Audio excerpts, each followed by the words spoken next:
Wow, it's already 2024. Where has the time gone? With the beginning of a year means the start of the bourbon hunting season. So with bourbon hunting 2024 in full effect, some of the first ones out the gate were Larceny and Elijah Craig Barrel Proof. But the first and the fastest out the gate is Larceny A124. Let's get into it. Welcome back to Old Fashioned Ways Plus Plus, and today we're doing a review on Larceny Batch A124. Now, I really enjoyed last year's batches. I did a blind with all three of them to see which one would come out ahead. So if you have not seen that video, I will leave a link for it right here. But let me open this bad boy up, pour a little bit out, and let it start breathing. Breathe, breathe, breathe in, breathe.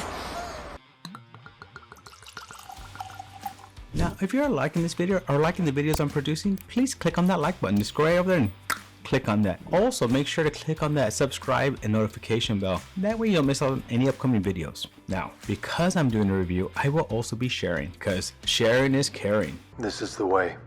This is the way. So stay tuned to find out how you could possibly win a sample of this Larceny A124. Bottle details, Larceny Batch A124. Now, classification, straight bourbon whiskey. Company is Heaven Hill. Distiller is also Heaven Hill. Release date, January 2024. The proof on this bad boy is 124.2. It's aged 6 to 8 years. The mash bill is 68% corn, 20% wheat, 12% malted barley. It's a light color like a light mahogany, and the MSRP on this bad boy is about $65. With this review, I'll be using my normal scoring method of 1 through 10 on aroma, flavors, complexity, mouthfeel, finish, and of course, would I buy again? So let's get into this. I always like to look at the color and it's a nice dark color. Darker for 6 to 8 years, so that's actually nice, dark, and more than a golden, more like a caramel color to me.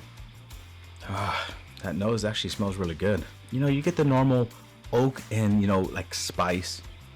Like a dark, I would say like a dark, almost like a burnt caramel. That's probably a better description for it, with a little bit of vanilla. So for aroma, from 1 to 10, I'm gonna give that a 6.5. Let's go in for that fun part. Let's go in for that initial flavor, that initial taste. Ooh. It's coming in with a lot of flavors on that initial taste. I didn't warm up my palate, and wow, lots of flavor. It is a little bit of spiciness, like that baking spice you get with the higher end, with the higher proof whiskey. So you do get a little bit of that spiciness up front. It's spicy.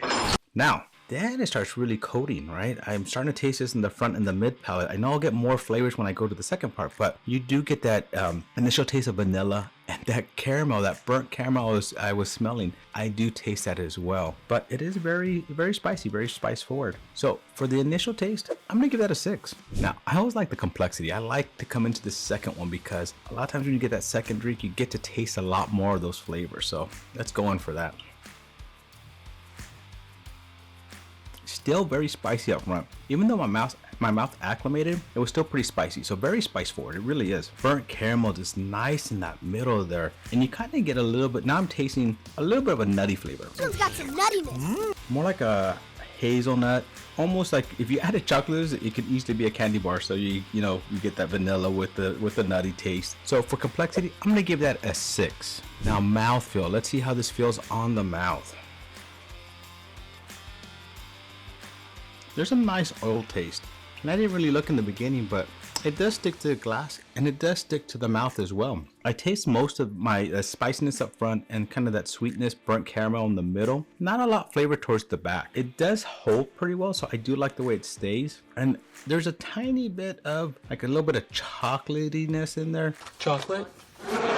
But I mean that, now that I've had the third taste, a lot of that char, like kind of that the charness that you get from the barrels is kind of starting to come through with a tiny bit of bitterness, but not like I've had in other drinks before. So for this mouthfeel, I do like it. I'm gonna give that a 7. Now we're looking at finish. Let's look at the finish here. I'm liking every time I taste this, you get that taste on the tongue. Still very spice forward, so you still have that spiciness. That's gotten a little bit softer, but it hasn't cleared up. So it is very spicy. You're getting all that in the mouth. As I said, it covers the tip, it covers the middle, not so much the back. I'm getting very minimal Kentucky hug, so there's not a big Kentucky hug with this one, but it stays. I like the finish on this. The finish will stay, and it's been staying from drink to drink to drink, and I still even taste it now. I do like it. I'm gonna give that a 6. Now, the biggest question, would I buy it again? I think I would. You know, I think this is a $65 bottle, so I think that's a great price tag for it. I think it's one that these are not as hard to find, so availability is out there. So I think the secondary market doesn't mark these up too much either. So for $65, I think it's a good buy. I'm gonna give would I buy again a 7. So total up my score, I got 38.5 on this one. I think that's a really good score for this. I think it's one of those ones that, you know, Larceny jumped out of the gate. And they're off. Jumped out pretty good. Good start. Could be a little bit less spicy. That's kind of what kept getting me, that the spice never eased up. It was always spicy throughout. But I mean, I feel like with Larceny, I've always noticed it being a little bit spicier. Let's talk about how to win a sample. First of all, if you haven't, please hit that like button. Just go over there and click on it. In the comments below, let me know what you prefer, Larceny or Elijah Craig batches, the barrel proof batches. It's always fun to see because I know there's a big divide on this. A lot of people either prefer one way over the other. So it'll be fun to see. What are your thoughts? Share them with me. If you can, please share this video. YouTube seems to love it. So by sharing it, you're helping my video get out there even more. Help me. Thank you for joining me on another journey down my bourbon rabbit hole. To the next journey, my friends, cheers.